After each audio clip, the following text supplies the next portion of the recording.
They laughed. Right there in the sterile hallway, his own sons made bets on how long he would last. "Let's see how long the old man holds on," one chuckled, the sound echoing with a cruelty that felt colder than the hospital air conditioning. They saw a frail, dying man, a burden soon to be lifted. They had no idea the truth he carried, a secret locked behind his tired eyes. That man, their father, was guarding something worth over $1 million. I was the only one who saw the flicker of something more in his gaze, a silent plea amidst the beeping monitors and their heartless jokes. My name is Emma, and I was the nurse assigned to his care, the one who would soon discover that the most profound truths are often hidden in the quietest of hearts, and that a dying man's silence can scream louder than any laugh.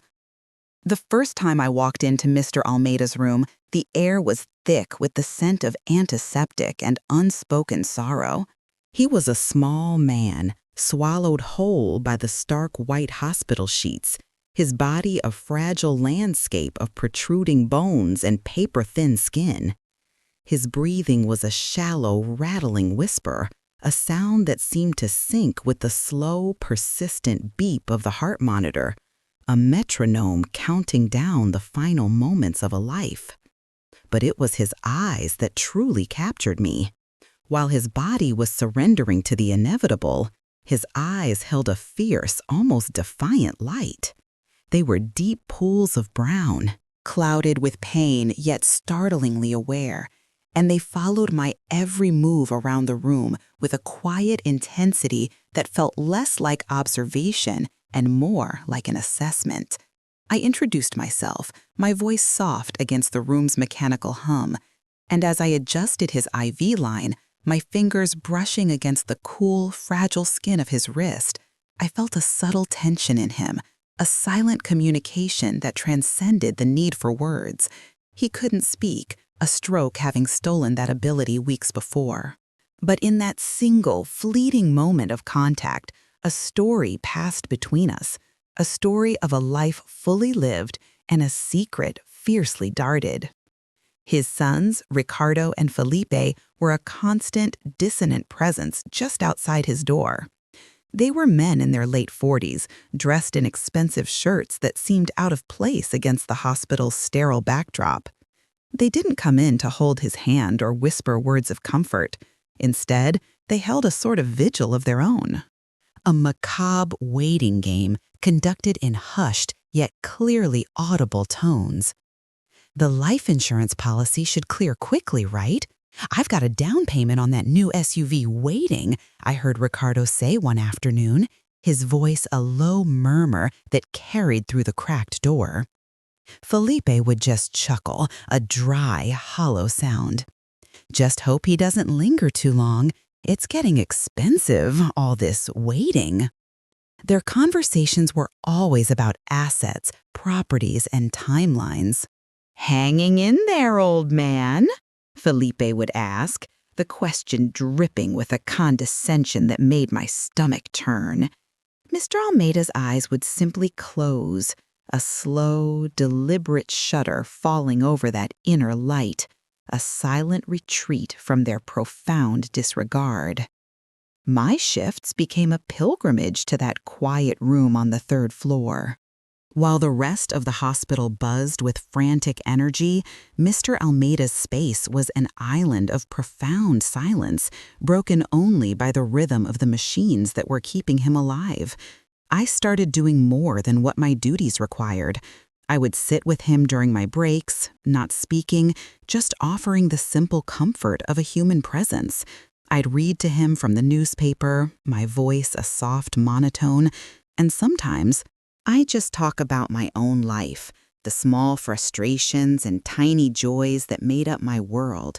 I told him about the stray cat I was feeding, the book I couldn't put down, the relentless Sao Paulo rain. It was during one of these quiet monologues, as I was meticulously smoothing the sheets around him, that I noticed it. His left hand, gnarled with arthritis, would twitch and curl. his index finger tracing a faint, repetitive pattern on the starched cotton. At first, I thought it was an involuntary spasm, a remnant of his neurological condition, but the movement was too deliberate, too consistent. It was a shape, a rectangle with a smaller one inside it, over and over again, a box, a drawer, a door. I began to pay closer attention, my nursing instincts shifting from purely clinical to deeply intuitive. His son's visits were the only times that tracing would stop, replaced by a complete and total stillness, as if he was playing possum, hiding the last vestiges of his consciousness from them. It was a defense mechanism, a final act of self-preservation. One evening, after Ricardo and Felipe had left, laughing about some new investment, I was helping Mr. Almeida take a few sips of water. A single tear escaped from the corner of his eye and traced a path through the wrinkles on his temple. It was then that his hand, trembling with a Herculean effort, moved from the sheet to my arm. His grip was surprisingly strong, a desperate, final burst of energy. His eyes, wide and pleading, locked onto mine. He couldn't form words, but his gaze was a torrent of unspoken language, fear, urgency, and a profound, heartbreaking plea. He was trying to tell me something, to entrust me with something his own flesh and blood was not worthy of receiving. He was a king on his deathbed, guarding the location of his treasure from the very heirs who were unworthy of his crown. And in that silent, charged moment, I realized I was the only one he had left to bestow it upon. The weight of that unspoken trust settled on my shoulders, heavy and terrifying, and I knew my role had irrevocably changed from a caregiver to a confidant, from a nurse to the sole keeper of a dying man's last and most important truth. The days that followed were a strange, silent dance between life and the looming shadow of death, with me caught in the middle as the sole witness to both. Mr. Almeida's condition was a slow, steady decline, a candle burning its last bit of wax, but the fire in his eyes, that fierce, defiant light, only seemed to grow more intense. It was as if his body's weakness was giving his spirit a strange, concentrated power. His tracing became more than just a pattern. It became our secret language. I started bringing a small notepad, and when we were alone, I would gently place it on his bedside table. His finger, gnarled and trembling, would slowly, painstakingly sketch the same shape in the air above the paper, a rectangle, then a smaller square within it, a box, a chest, a drawer. I would nod, speaking in a low, reassuring tone. I see it, a box, I understand. And for a fleeting moment, the tension in his frail body would ease, a silent sigh of relief that seemed to momentarily quiet the ominous rattle in his chest. I began to experiment, to try and narrow down the possibilities. Is it at your house? I'd ask, and his eyes would remain neutral. Is it in a bank? A slight, almost imperceptible narrowing of his eyes, a silent no. Is it hidden? And at that, his eyes would widen, the pupils dilating with a sudden intensity that sent a shiver down my spine. He was confirming it. Whatever it wasn't in a safe or a vault. It was concealed, a secret stashed away from the world and from his sons. His sons, Ricardo and Felipe, remained blissfully, arrogantly ignorant. Their visits were like clockwork, short, perfunctory disruptions to the sacred silence of the room. They'd stand at the foot of the bed, their expensive colognes clashing with the scent of medicine, and talk over him as if he were already gone. The lawyer said the will reading is next Tuesday. Hopefully we can wrap this up quickly, Ricardo said one day, checking his watch. Felipe, leaning against the wall, smirked. Yeah, let's see how long he lasts. I've got a golf trip scheduled. The cruelty was so casual, so woven into the fabric of their conversation that it was more chilling than any overt act of malice. They saw a shell, a spent force. They never noticed the way his breathing shallowed when they entered, the way his hand would clench into a fragile fist beneath the sheet, the way his gaze, when it briefly flickered towards them, held not love or longing, but a deep, profound disappointment that was far more tragic than anger. I had to bite my tongue, to force my professional composure to the forefront, all while my heart ached with a protective fury. I was no longer just his nurse. I was his sentinel, guarding the last embers of his dignity from the very people who should have been fanning them into a flame. The breakthrough came on a quiet, rain-soaked Thursday night. The hospital was hushed. The only sounds the distant hum of the elevator and the soft patter of rain against the window. I was doing my final rounds, checking his vitals, which were growing weaker by the hour. The end was clearly near. As I was about to leave, his hand shot out with a sudden, startling burst of strength, his fingers closing around my wrist. His grip was cold, desperate. His eyes were wide, pleading, filled with a terrifying urgency. He was trying to speak, his mouth working soundlessly, forming silent words that died before they were born. Frustrated tears welled in his eyes. Then, his gaze darted frantically around the room before locking onto the small wooden bedside table. It was a standard hospital issue with a single drawer. He looked at it, then back at me, his eyes burning with meaning. My heart hammered against my ribs. I slowly, carefully pulled open the drawer. Inside were the few personal items his sons had brought from his home: a worn-out hairbrush, a pair of reading glasses, and a small, faded photograph of a woman I assumed was his late wife. He shook his head, a tiny, frantic movement. This wasn't it. I closed the drawer, my mind racing. He released my wrist and, with a trembling finger, pointed first at the drawer, then directly at me, and then he tapped his own chest over his heart. He repeated this sequence, drawer, me, heart, several times, his breath coming in ragged gasps. The message was chaotic, but its meaning was piercingly clear.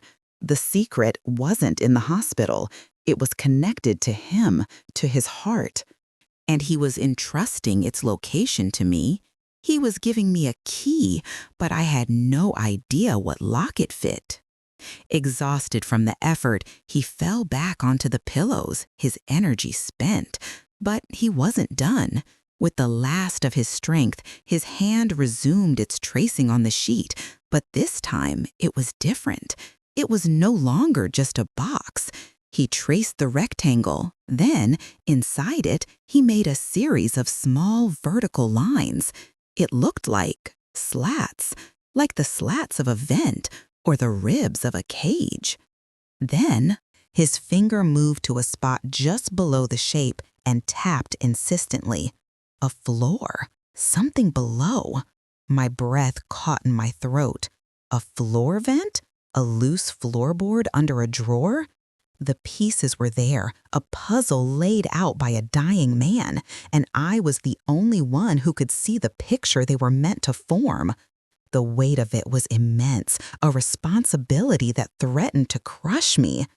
I gently took his hand, holding it in both of mine. "I will find it," I whispered, my voice thick with an emotion I couldn't name. "I promise you, I will find what you're trying to show me." His eyes held mine for a long, final moment, and in their depths, I saw a storm of emotions finally begin to settle into a fragile, hard-won peace. He had passed the torch.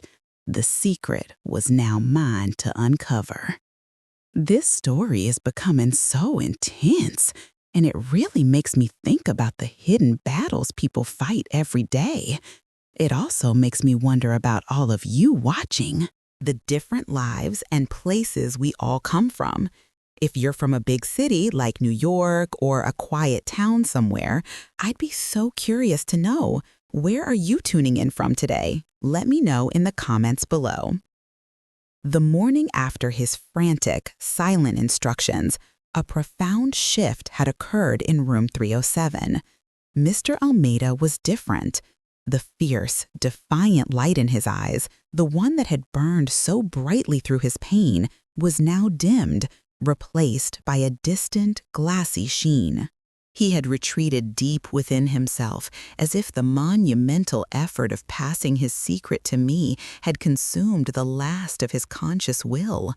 His breathing was more shallow, the pauses between each ragged inhale growing longer and more terrifying. The medical part of me knew the signs. We were entering the final act. But the other part of me, the confidant he had chosen, was paralyzed by a new, chilling reality. I had a puzzle, but no time left to solve it. The pressure was a physical weight on my chest, tightening with every faltering beep of the monitor. I felt his son's presence like a looming storm, their casual cruelty now feeling more dangerous than ever. They were vultures circling, waiting for the last breath to be drawn so they could pick the carcass of his life clean, completely unaware that the true prize was hidden from them. I was the only thread connecting a dying man's last wish to the world, and that thread felt dangerously close to snapping. It was during my lunch break, hiding in the quiet solitude of the hospital chapel, that I finally allowed the pieces to fall together in my mind. I closed my eyes, blocking out the faint scent of old incense, and replayed his final desperate pantomime. Drawer. Me. Heart. He wasn't pointing at the hospital drawer, he was using it as a symbol, a drawer in his own home. And the tracing, the rectangle with the slats, a vent, a floor vent, and his finger tapping below it. Something below. The image clicked into place with the force of a thunderclap. It wasn't a floorboard, it was a floor safe, or a hiding place beneath a floor vent, hidden under a piece of furniture, a dresser, a bed, a drawer. My heart hammered against my ribs. He had a floor safe, or a hidden compartment in his house, and the location was tied to his heart, to something deeply personal. The secret was literally underfoot in his own home, a place his sons probably saw every day, but were too blind to truly see. The realization was immediately followed by a wave of helplessness. How could I, his nurse, possibly get into his house? It felt like an insurmountable wall had been erected just as I saw the path forward. The point of no return, the event that changed everything, came that very afternoon. I was back at my station trying to focus on charting when Ricardo and Felipe approached me. Their demeanor was different.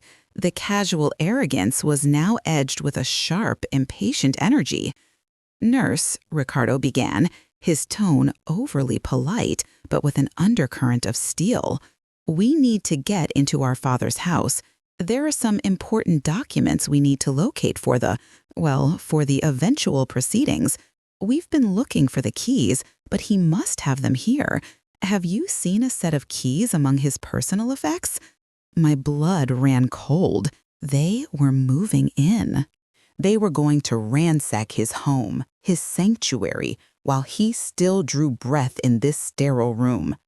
They would tear the place apart looking for bank statements and legal papers, and they would undoubtedly stumble upon his secret. They would find his treasure, this thing he had guarded with his last ounce of strength, and they would squander it, disrespecting his memory in the most profound way possible. I felt a protective fury rise within me, so potent it stole my breath. I looked at them, these two well-dressed men who saw their father as a ledger entry, and I knew I had to lie. It was the first truly dishonest act of my career, but it felt more righteous than any truth I had ever spoken. "I'm sorry," I said, my voice remarkably steady. "We inventory all personal items upon admission. There were no keys. Perhaps they're with a neighbor? Or maybe he had a hiding spot," I suggested, the irony of my words twisting like a knife in my gut. Felipe scoffed, his irritation evident. "This is a massive inconvenience. We'll have to call a locksmith." As they turned away, already pulling out their phones, my mind was racing. A locksmith would get them in within hours. I had to get there first. But how? I was just a nurse, not a detective, not a thief. The moral and professional lines were blurring into a gray haze, and I was standing right in the middle of it, guided only by the memory of a dying man's pleading eyes. The decision was made in a single, breathless moment of clarity. I couldn't let them win. I couldn't let Mr. Almeida's final, silent battle be in vain. I remembered him talking about Doma Iara, his elderly neighbor who had brought him homemade soup in the early days of his illness, before the hospital stays became permanent. He had trusted her. It was a desperate, wild gamble, but it was the only card I had to play. On my next break, I went to the parking lot, my hands trembling so badly I could barely dial the number I'd found in his emergency contact list. When Donna Yara's frail, kind voice answered, I didn't know what to say. I couldn't tell her the truth.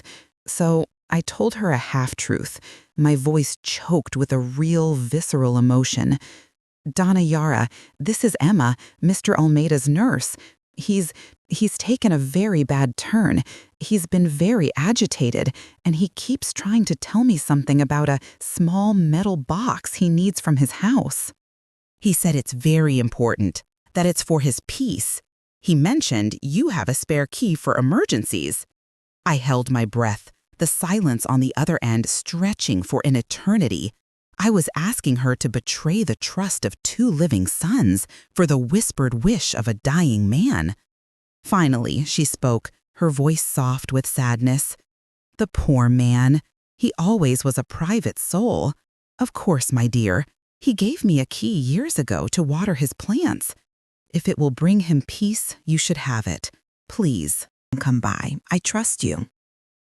An hour later, I was standing on the porch of a modest, well-kept house in a quiet neighborhood, the spare key cold and heavy in my hand. I felt like an intruder, a ghost in someone else's life. Every creak of the floorboards as I stepped inside sounded like a gunshot in the profound silence. The air was thick with the scent of dust and memories, a stark contrast to the sterile hospital. The living room was tidy but frozen in time, with doilies on the armrests and framed photographs covering the walls, a visual history of a life filled with love and laughter, a stark contrast to the cold ending he was facing. My eyes scanned the room, looking for any piece of furniture that could hide a floor vent or a safe. A large, heavy bookshelf, an old armchair, a solid oak dresser against the far wall. The dresser, it was heavy, ornate, and looked like it had been in the same spot for decades. My heart leapt into my throat. This was it. I knew it. This was the drawer he was trying to show me. With a strength I didn't know I possessed, fueled by adrenaline and a sacred promise, I pushed and pulled, grunting with the effort, until the massive piece of furniture scraped slowly across the wooden floor, revealing the space beneath it. And there it was, a small, dusty, metal floor vent, just as he had traced. My hands were shaking uncontrollably as I pried the cold metal grate up, my fingers slipping on the old, painted slats. The space below was dark and smelled of dry, ancient dust. I reached in, my heart pounding a frantic, wild rhythm against my ribs, my fingers brushing against something cold and smooth. Not a safe, a metal box, long and flat like a document case. I pulled it out, the weight of it surprising me, and held in my hands the final, silent testament of a man who his own sons had laughed at, the secret he had chosen to die with rather than let them have. Sitting there on the dusty floorboards, with the weight of the metal box in my lap, I felt a surreal disconnect from the world I knew. The professional nurse in me was screaming that this was a gross violation, a trespass of both property and trust. But the woman who had held a dying man's hand, who had seen the profound plea in his eyes, knew that this was the only path forward. The box was cold and impersonal, sealed with a simple, sturdy lock that seemed to mock my urgency. I had the container, but the contents, the truth he died to protect, were still just out of reach. I couldn't stay here. The sound of the scraping dresser had felt deafening in the silent house, and every second that ticked by was a second closer to Ricardo and Felipe arriving with a locksmith. I had to move. Wrapping the box in my light jacket, I hurriedly pushed the heavy dresser back into place, my muscles straining, my ears straining for the sound of a car pulling into the driveway. The air felt charged with impending disaster. I gave one last frantic look around, ensuring I'd left no trace of my intrusion, and slipped out the front door, locking it behind me. The drive back to the hospital was a blur of rain-smeared windshields and frantic thoughts. The box sat on the passenger seat, a silent, accusing presence. What was inside? Legal documents? A will his sons knew nothing about? Cash? The million-dollar secret felt both incredibly heavy and terrifyingly fragile. Back at the hospital, the real complication began. The art of existing in two separate, conflicting realities at once. I had to stash the box in my car trunk, a temporary and deeply insecure hiding place, and then walk back into the sterile, brightly lit world of my shift as if nothing had happened.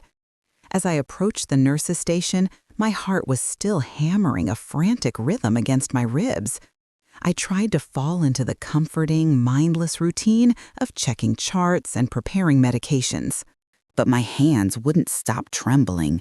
Every time the elevator dinged, my head would snap up, my breath catching, expecting to see Ricardo and Felipe storming down the hallway, having already discovered the breach in their father's home. The paranoia was a physical sensation, a tightness in my chest that made it hard to breathe. I had to check on Mr. Almeida. Walking into his room was like stepping into a sacred yet tragic space. He was still with us, but only just. His breathing was so shallow, it was almost imperceptible, a faint mist on the oxygen mask. The defiant light was completely gone, replaced by the distant, glassy stare of someone who was already halfway to another world. I took his hand, his skin cool and papery. "I found it," I whispered, my voice barely audible over the hum of the machines. "I have the box." There was no flicker of recognition, no squeeze of his hand. He was beyond hearing me, beyond knowing that his final mission had been accomplished. The profound sadness of that moment was a weight that crushed me. I had succeeded, but my sole witness, the man for whom I had done it all, would never know. The first major challenge came just an hour later. I was administering medication to a patient in the next room when I heard their voices, Ricardo and Felipe, louder and more agitated than usual. They were at the nurse's station, talking to Susan, the head nurse. I froze, my back to the door, listening. "We just came from his house," Ricardo was saying, his voice tight with controlled anger. "A neighbor said she saw a woman, a nurse, coming out of the house earlier. She described her. It sounds an awful lot like the nurse assigned to our father." My blood turned to ice. Donna Iara. She must have mentioned it to someone else, or another neighbor had seen me. This was it. This was the moment my career, my entire life would come crashing down. I had broken so many rules, crossed so many lines. "We want to know what she was doing there," Felipe chimed in, his tone accusatory. Our father is on his deathbed and his nurse is sneaking around his empty house? That's highly suspicious. We want to speak with her immediately." I heard Susan's calm, professional voice trying to placate them. "I'm sure there's a reasonable explanation. Nurse Emma is one of our most dedicated caregivers. Let me page her, and we can all sit down and discuss this calmly." That was my cue. I had to face them. I took a deep, shuddering breath, trying to force my expression into one of neutral professionalism, and walked out into the hallway. The look they gave me was a mixture of suspicion and outright hostility. "You," Ricardo said, his eyes narrowing, "we just came from my father's house. Care to explain why a neighbor saw you leaving the property this afternoon?" All my rehearsed lies evaporated. I was standing on a precipice, and one wrong word would send me tumbling into an abyss of professional ruin and possibly legal trouble. I looked from Ricardo's angry face to Felipe's smug one, and then to Susan's concerned but questioning gaze. I had to think fast. I couldn't mention the box. I couldn't tell them their father had silently begged me to do this. They would never believe it. They would see it as the ramblings of a dying man exploited by a greedy nurse.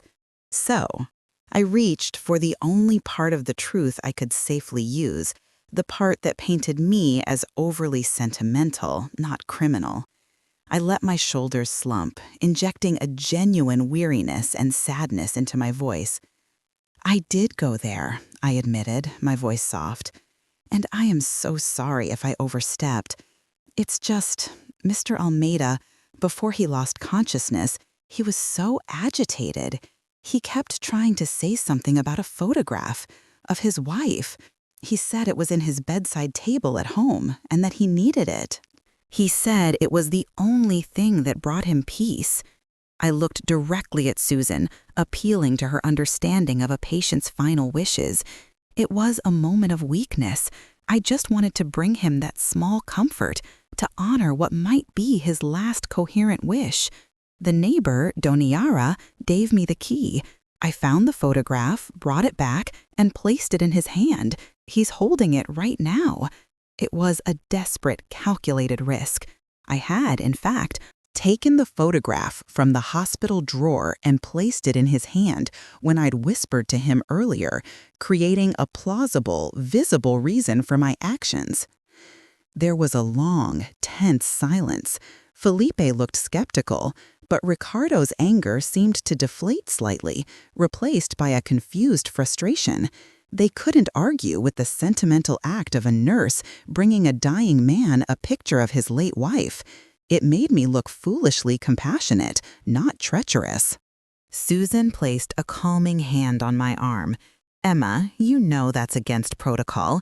You should have come to me, but I understand the intention." She turned to the sons. "As you can see, it was a misguided attempt at providing comfort, not anything nefarious. The photograph is right there with him." They peered into the room, saw the faded picture clutched in their father's limp hand, and reluctantly backed down, though the suspicion never fully left their eyes. It was a temporary reprieve. But the danger was far from over. They had been alerted. They were watching me now. The simple act of getting the box open, of discovering its contents, had just become 1,000 times more complicated because I was no longer an anonymous nurse in the background. I was a person of interest, and the secret I was protecting felt more exposed and vulnerable than ever. The confrontation with Ricardo and Felipe left a permanent chill in the air around me. Every time I passed them in the hallway, their eyes felt like icy daggers, stripping away my professional composure layer by layer. The metal box in my car trunk was a ticking time bomb, its silent presence a constant screaming reminder of my promise. I couldn't leave it there, and I couldn't open it at the hospital. My small apartment felt like the only sanctuary, but even getting there felt like a covert operation. That night, after my shift ended under the cover of a dark, drizzling sky, I drove home with a paralyzing paranoia, checking my rearview mirror obsessively, half expecting to see their expensive sedan following me. The box, now hidden in my tote bag, felt impossibly heavy, as if it contained not just a secret, but the entire weight of Mr. Almeida's soul. Once inside my apartment, with the door double locked and the chain secured, I finally allowed myself to breathe. I placed the box on my kitchen table, the cold metal gleaming under the fluorescent light. It was a simple, gray strongbox, the kind you could buy at any office supply store, but it felt ancient, monumental. The lock was a standard key lock, and I had no key. For a wild moment, I considered breaking it open with a hammer, but it felt too violent, too disrespectful. This required finesse, not force. I remembered an old friend from nursing school, Marco, who was now a paramedic and a bit of a handyman. I called him, my voice shaking as I spun a hasty, flimsy story about a sentimental box from my late grandfather that I couldn't open. He heard the desperation in my voice and, thankfully, asked no further questions. He arrived 20 minutes later with a small set of lock-picking tools, his presence a calming anchor in my storm of anxiety. As he worked on the lock with a quiet, focused intensity, I paced my small living room, my stomach in knots. The soft, metallic click that finally echoed in the quiet room was the most significant sound I had ever heard. Marco, sensing the profound privacy of the moment, simply squeezed my shoulder and left without a word. I was alone. I stood over the box for a long time, my hand hovering over the lid, almost too afraid to look. This was it. This was the culmination of all the silent tracing, the pleading looks, the frantic final pantomime. This was the truth. Mr. Almeida had chosen me, a virtual stranger, to protect from his own sons. I took a deep, shuddering breath and lifted the lid. The interior was lined with faded velvet. There were no stacks of cash, no glittering jewels. My eyes fell on the contents, and for a moment, my brain struggled to process what I was seeing. It wasn't $1 million in currency. It was something both more and less tangible. On top lay a thick, legal-sized envelope, brittle with age. Beneath it, nestled carefully in the velvet, was a collection of small, worn black and white photographs of a beautiful woman with kind eyes, his wife, Maria. There was a delicate gold locket and a handful of old, faded letters tied with a ribbon. But it was the envelope that commanded attention. With trembling fingers, I lifted the flap and pulled out the contents. My eyes scanned the first document, the legal jargon slowly resolving into terrifyingly clear meaning. It was a property deed, not for the modest house I had just visited, but for a massive, sprawling tract of farmland in the interior of Sao Paulo state, a farm called Fazenda Esperanza, Hope Farm. I shuffled through the other papers. There were land surveys, soil analysis reports dating back decades, and a more recent, shocking document, an official offer from a massive agricultural conglomerate to purchase the land. The offer was for $1,200,000. They wanted to buy it for a soybean plantation. My legs gave way, and I sank into a chair. The papers spilling across my table. This was the secret. He wasn't just a quiet, retired man. He was the owner of an incredibly valuable asset, a piece of his family's history, his Esperanza. And he had hidden the proof because he knew his sons. He knew they wouldn't see the land's history, its soul. They would only see the dollar signs, and they would sell his legacy, his hope, without a second thought. They would erase him from the earth as thoroughly as they were trying to erase him from their lives. The final document I pulled from the envelope was a single sheet of paper, handwritten in a shaky but precise script. It was a letter, a codicil to his will, dated and witnessed just weeks before his stroke. It stated, in no uncertain terms, that the ownership and fate of Fazenda Esperanza were to be left entirely in the hands of a trust, to be managed by a specified lawyer. The land was never to be sold, but preserved and eventually donated to a local agricultural school to become a sustainable farming education center. He had disinherited his sons from his most valuable possession, not out of spite, but out of a profound desire to protect a dream they were incapable of understanding. He had chosen a legacy of hope over one of quick cash. The emotional climax of this journey wasn't the discovery of the money, it was the crushing, beautiful weight of this man's final act of defiance. He had used his last moments of lucidity not to secure his sons' futures, but to secure the future of an ideal. He had looked at his own children and found them unworthy of his hope. And he had looked at me, a nurse who offered quiet companionship, and found me worthy of his truth. The responsibility was staggering, sacred, but the relief was short-lived, shattered by the piercing ring of my cell phone. It was the hospital. Susan's voice was strained, urgent.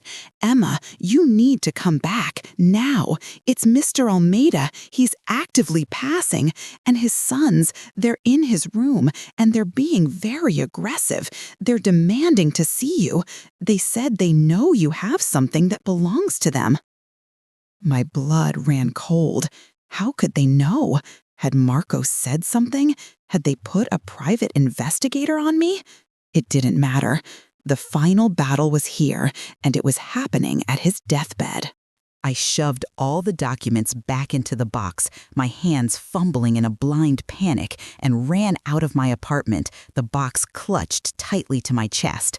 I was driving back to the hospital, not as a nurse, but as the sole defender of a dying man's last will and testament, racing against time to reach him before his sons could extract their final pound of flesh.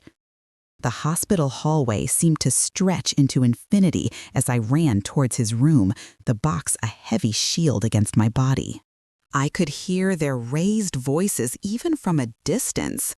Pushing the door open, the scene that greeted me was one of profound violation. Ricardo and Felipe were on either side of the bed, leaning over their father's frail, unresponsive form. Ricardo was speaking directly into his ear, his voice a harsh, insistent whisper. "Where is it, Dad? The deed to the farm. We know you have it. The lawyer just called us, said there's a separate asset not mentioned in the will. Where did you hide it? Tell us." Felipe was roughly patting down the bed sheets as if the document might be concealed there. Mr. Almeida's eyes were closed, his face a mask of peaceful detachment, his breathing a slow, deathly rattle. They were torturing a ghost, a white-hot fury, purer and more powerful than any I had ever felt. "Get away from him!" I shouted, my voice echoing in the small room, raw with a protective rage that made both men jump and turn towards me. Their eyes widened when they saw the metal box in my arms. The secret was out. This journey has been about so much more than a hidden treasure. It's been about the quiet dignity of a human spirit and the profound weight of a promise. It makes me think about the stories we all carry, the silent battles and hidden truths in our own lives. If this story has touched you, if it's reminded you of your own experiences with family, legacy, or unexpected kindness, I would be so honored if you joined our community here. Please consider subscribing. And if you feel comfortable, I'd love for you to share a piece of your own story in the comments below. A moment of kindness you witnessed or a promise you felt compelled to keep. Your stories are what connect us all. The room froze. The only movement, the slow, agonizing rise and fall of Mr. Almeida's chest. Ricardo and Felipe stared at the box in my arms, their expressions shifting from shock to a predatory, gleaming avarice. "What is that?" Ricardo demanded, taking a step toward me, his voice low and threatening. "Where did you get it?" I held the box tighter, my knuckles white, using it as a physical anchor against the storm of their presence. I didn't look at them. My eyes were fixed on Mr. Almeida, on the faint, peaceful expression that had settled on his face, despite the ugliness surrounding him. He had heard me. I knew it, in some deep, instinctual place beyond logic. He knew his secret was safe, and he was finally allowing himself to let go. "This," I said, my voice trembling not with fear now, but with a righteous, burning conviction, "is your father's final wish. This is what he was trying to protect from you." Felipe let out a short, derisive laugh. "Protect from us? We're his sons. That belongs to us. Give it here." He took another step, his hand outstretched. I didn't move. "No," I said, the single word ringing with a finality that surprised even me. "It doesn't belong to you." He made sure of that. I saw the flicker of confusion in their eyes, the first crack in their arrogant facade.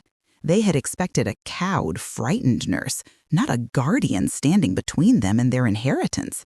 I knew I had to act fast to seize the sliver of advantage before they could regroup and overpower me, either physically or with threats. My mind raced, assembling a plan from the fragments of the legal documents I'd just read. "The lawyer," I stated, my voice gaining strength. "The one handling his estate. His name is Dr. Alvaro Silva, correct?" The use of the lawyer's name, which they had never mentioned to me, had the intended effect. "How do you know that?" Ricardo asked, his suspicion deepening. "Because everything in this box," I said, tapping the cold metal lid, "is addressed to him. It's a codicil to the will. A legally binding addition that your father had witnessed and notarized weeks before his stroke. It details the true disposition of his most valuable asset." I could see the calculations going on behind their eyes, the dawning horror that their quick payday was slipping through their fingers. "What asset?" Felipe snapped, his composure breaking. "The farm," I said simply. "Fazenda Esperanza." The name hung in the air, and the recognition on their faces was instant and ugly. They knew about it. They had always known, and they had been waiting for him to die so they could get their hands on it. "That land is ours," Ricardo growled, his face flushing with anger. "It's part of the estate. You have no right to interfere." "He is still alive," I fired back, my voice cutting through his rage. "And his final, legally documented wish is that the farm is never sold. It is to be placed in a trust and eventually donated to become an agricultural school. He disinherited you from it. He knew what you would do. He heard you laughing in the hallway, making bets on his life. He knew you saw him as a burden, and he decided that his legacy, his hope, would not be squandered by men who only see value in money." My words were like physical blows. They were laid bare, their cruelty and greed exposed in the stark light of their father's silent, profound judgment. For a moment, they were speechless, their faces a mixture of fury and a shocking, childish petulance. It was then that I made my move. Keeping my eyes locked on them, I slowly backed toward the door, my free hand fumbling in my pocket for my phone. "I am calling Dr. Silva right now," I announced, "and I am calling hospital security. You are distressing a patient in his final moments. You will leave this room, and you will not touch this box. The law is on my side. Your father's wishes are on my side." The mention of security and the lawyer broke the spell. They were bullies, and bullies fold when confronted with real, structured authority. Ricardo's shoulders slumped into feet, while Felipe just stared at me with pure, unadulterated hatred. "You'll regret this," he whispered, but the threat was empty, the last gasp of a defeated man. They didn't wait for security. They pushed past me and stormed out of the room, their footsteps echoing with a hollow finality down the hallway. The moment they were gone, the adrenaline drained from my body, leaving me shaking and weak. I leaned against the doorframe, clutching the box, and looked at Mr. Almeida. The tension that had held his body for weeks seemed to have finally released. His breathing, which had been a struggle, became slower, deeper, more peaceful. I walked to his bedside and placed my hand over his. "It's over," I whispered, my voice thick with tears. "They're gone. Your hope is safe." As if he had been waiting for precisely that assurance, his breathing changed. The rattling eased, becoming a soft, sighing exhalation. The frantic beeping of the heart monitor began to slow, its rhythm shifting from a staccato alert to a long, drawn-out single tone. The green line flattened into a silent, unwavering horizon. He was gone. He had held on just long enough to see his secret protected, to witness his final act of love for his land and his memory carried out. In the profound silence that followed the monitor's alarm, a silence broken only by my own quiet sobs, I felt an immense, sorrowful peace. The battle was over. He had won. The days that followed were a blur of legal formalities and a quiet, personal grief that felt heavier than any professional loss I had ever experienced. I called Dr. Alvaro Silva from the hallway, my voice still shaking as I stood guard outside Mr. Almeida's now silent room. He was shocked, but impeccably professional, confirming everything I had told his sons.